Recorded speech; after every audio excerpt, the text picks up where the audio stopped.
Welcome back, everyone. We're diving into something pretty fascinating today.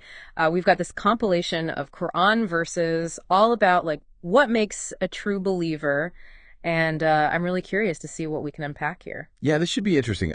I always find it's really valuable to revisit these timeless principles, see how they kind of resonate with us today. Totally. And one thing that jumped out at me right away, just looking at this compilation, is like it doesn't just list beliefs, it's way more about a way of life, like actions and Oh, behaviors. absolutely. It really is. It's like a guide for ethical living almost. What's fascinating to me is how it connects like your inner spiritual life with what you do in the world, Yeah.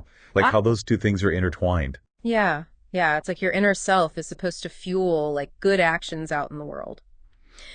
And speaking of inner transformation, there's this one verse that really stood out. It says, the believers whose lives Allah has purchased are those who repent to Allah and who observe the limits set by Allah.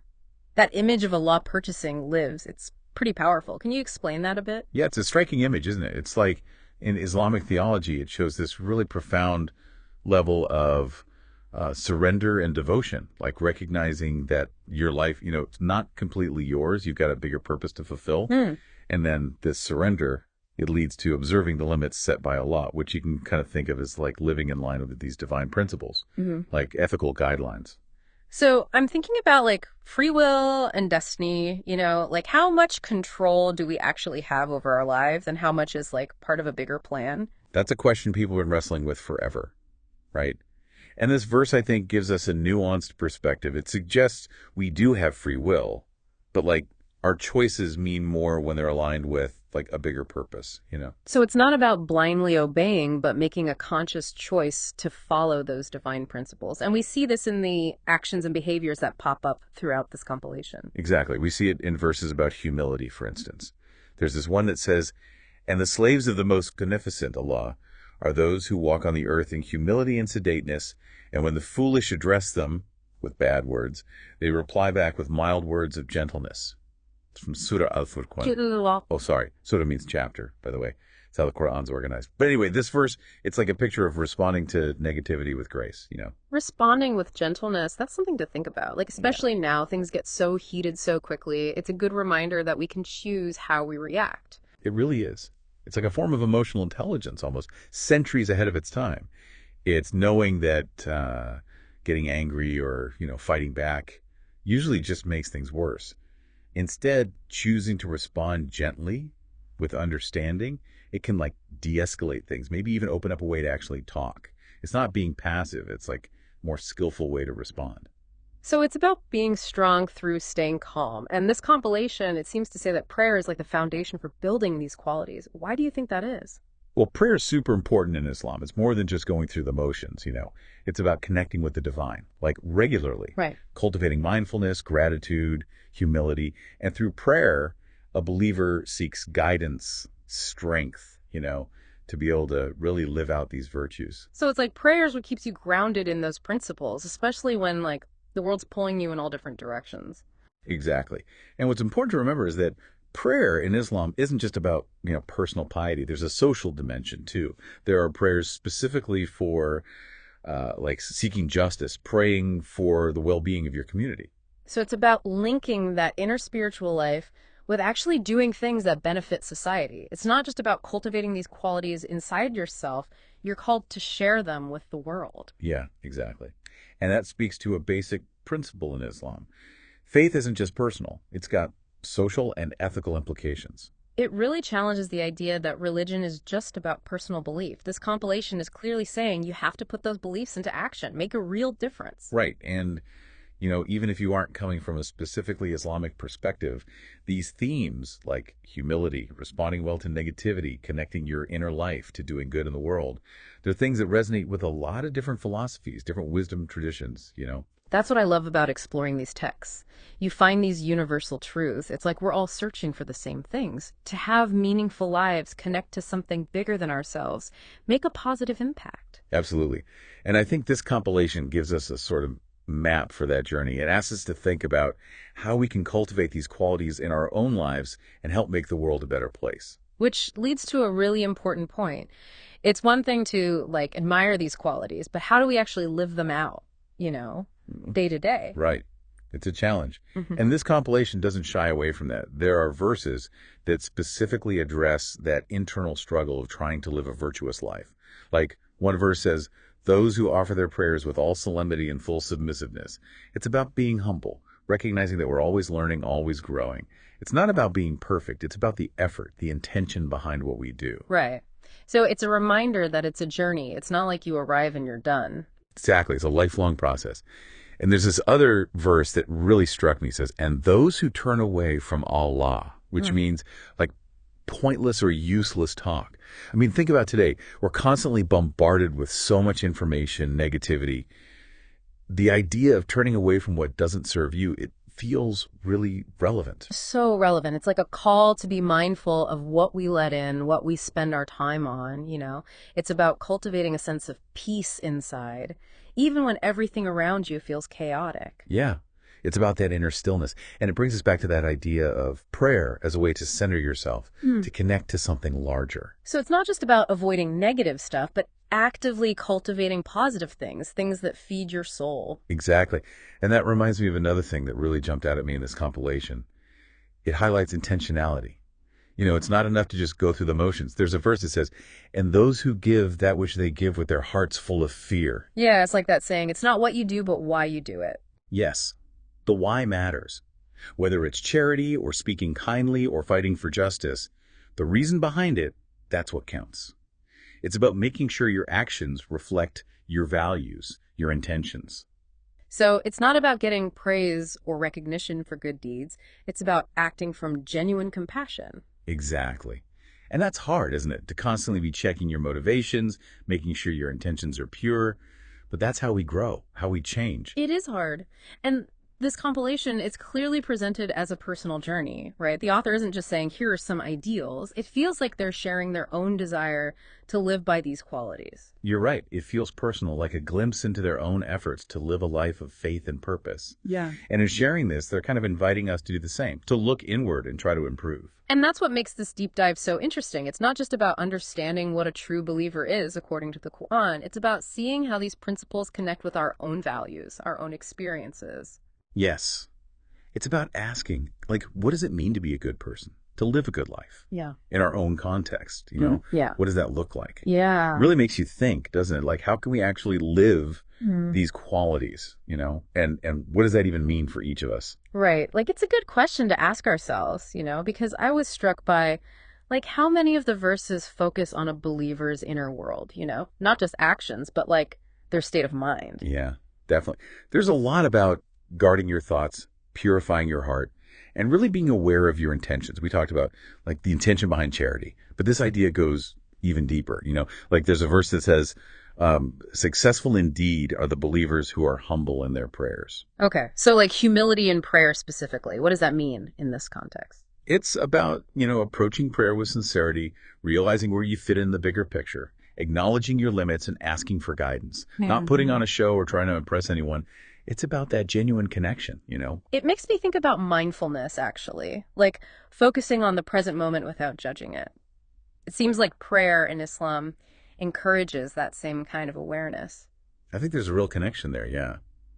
And this focus on finding inner peace and clarity, well, it shows up in lots of different spiritual traditions. Yeah. It's that idea that real change starts inside, right? Right. And this compilation, it's honest about how challenging that inner journey can be. There's this verse that says, and those who strictly guard their private parts, except from their wives, or those their right hands possess. This might seem a bit out of place, you know, next to verses about humility and giving. Yeah, I can see that. This verse can be a bit jarring. But in Islamic teachings, guarding your chastity is about more than just physical intimacy outside of marriage. It's about guarding your thoughts, your desires, your actions, like directing your energy toward what's considered pure and righteous. Okay. So it's aligning your inner and outer world, making sure your thoughts and actions match up with your values. Exactly. It's a holistic approach to ethical living. And this emphasis on self-discipline, well, it links back to resisting negativity too. You know, when you practice self-control, it's easier to respond to tough situations gracefully. So it's all connected. Like humility helps you build self-control, which leads to a better response to negativity, which Mhm. then allows for a deeper connection through prayer. Yes, it's a whole web of interconnected qualities. That's what makes this compilation so fascinating. It's not just a list of things to do, it's a guide for how to live your life. And it's not a guide for like living in isolation, is it? There's a lot in here about responsibility to others, to society. Definitely. There are verses about giving to charity, speaking up against injustice, working toward a society that's fair and just. There's one that says, and those who, when they spend, are neither extravagant nor niggardly, but hold a medium way between those extremes. What does that mean exactly? Niggardly. Oh, sorry. It basically means stingy, like holding on to your wealth too tightly. The verse is about balance, moderation, especially with money and spending. It encourages you to be mindful, to avoid going overboard, but also not being miserly. So it's about sharing what you have, recognizing you're part of a community, not just an individual. Right, exactly. We're all connected. And that responsibility extends beyond money, too. It's about using your time, talents, everything you have to make a positive difference. So it's not enough to just be a good person on the inside. You have to bring it out into the world, make things better. Yes, exactly. That's a core part of Islamic teaching. It's not just about your own spiritual development. It's about making the world a better place. That message is really powerful, especially in our world today. Everything feels so divided, everyone focused on themselves. This reminds us we are connected. What we do affects others. Absolutely.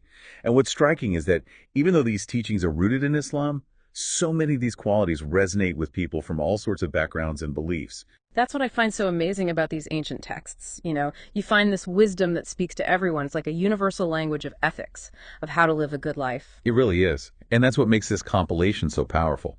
It's not just about following a set of rules. It's about inspiring us to live better lives, more compassionately, with more purpose. Speaking of inspiration, the compilation ends with this really powerful call to action. The author urges everyone to strive for these qualities, no matter who they are. It's like an invitation to join in on this journey of self-improvement. Absolutely. And it's a powerful message.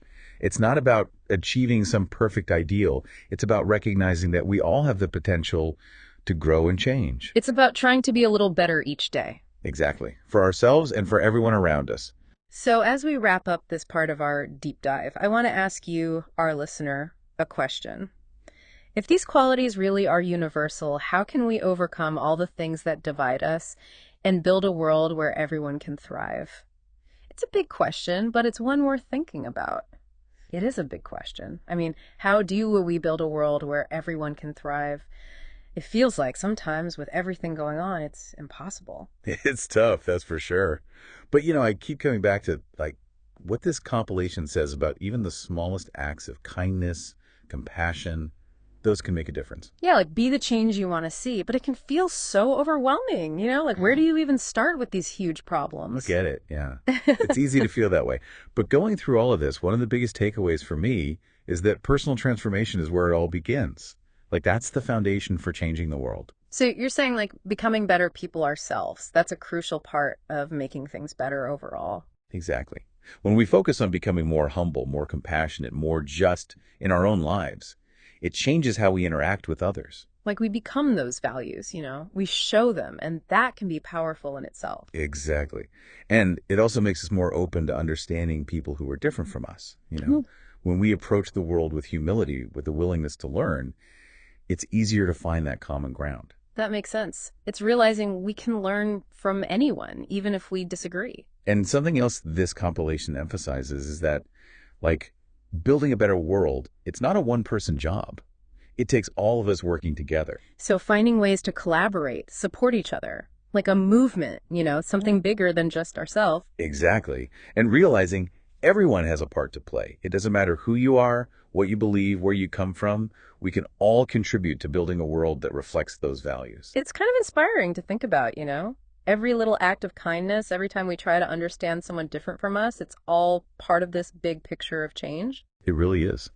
And, even though we've been talking about the Quran and Islamic teachings specifically, I think these principles speak to something deeper, like something we all share. Yeah, it's like we're tapping into this desire that humans have to live in a world that's more just, more compassionate. And that desire, that shared hope, I think that's what can bring us together, even when it feels like there's so much dividing us. Well, as we wrap up this deep dive, I'm honestly left feeling hopeful. Maybe not naive, but like a hope that comes from knowing we actually can change things, one step at a time. I feel it too. And it's good to remember that this journey, it's not about reaching some finish line. It's about constantly working on ourselves, trying to be better. It's a journey worth taking, though, wouldn't you say? Absolutely. It takes courage, dedication. It's not always easy. But it can lead to a life that's more meaningful for us and for everyone around us. Well said. I hope everyone listening feels empowered to take on this journey. Embrace these qualities and help create that world where everyone can flourish. Thanks for joining us on this deep dive. We hope you found it insightful, maybe even inspiring. And until next time, keep exploring, keep questioning, and keep striving to be the change you want to see out there.